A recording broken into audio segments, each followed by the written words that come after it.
They didn't even hesitate, no pause, no softened tone, just my mother's voice, flat and cold over the phone.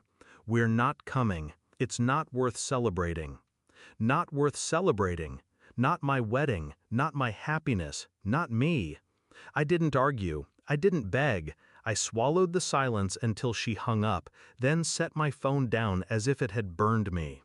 Inside, something shifted. I'd always been the one chasing their approval, not anymore.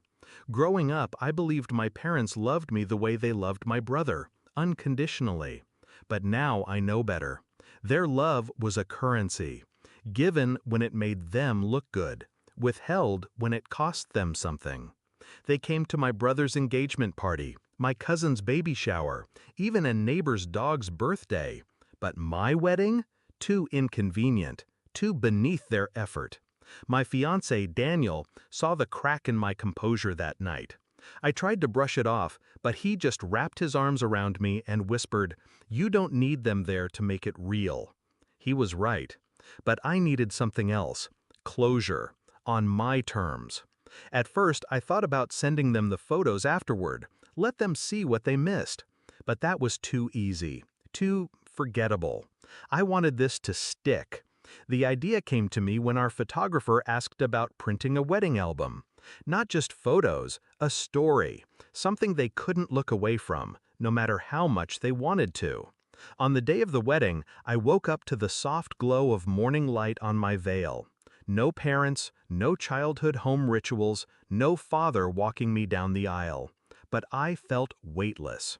The ceremony was beautiful. Laughter, tears, a moment where Daniel's hands trembled as he slid the ring on my finger. We danced until midnight under a canopy of lights, my chosen family cheering. But the best part came later. 2 days after the wedding, I began crafting the package. I started with the photos, not the polite, posed ones. I chose the raw ones, my eyes brimming with tears as Daniel whispered something only I could hear. My friends holding me in a tight circle on the dance floor. My in-laws lifting me like I was theirs. Every image screamed, "Look what you weren't part of." Then I added the letter, short, surgical. You told me my happiness wasn't worth celebrating. I wanted you to see what joy looks like without you in it. No anger, no pleading, just truth, sharpened to a blade.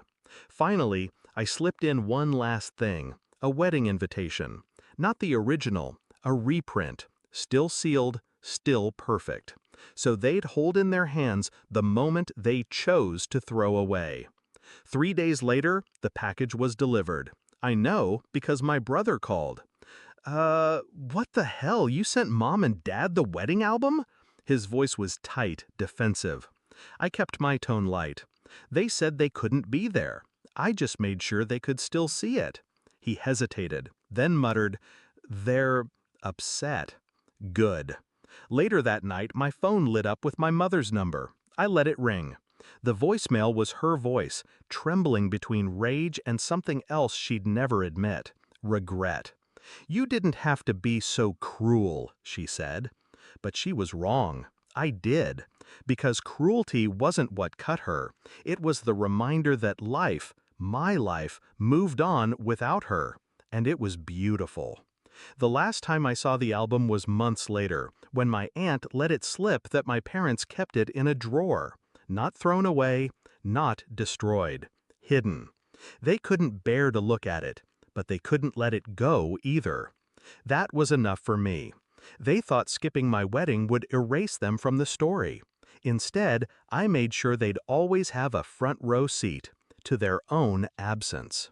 Some wounds heal, others I keep. This one I framed.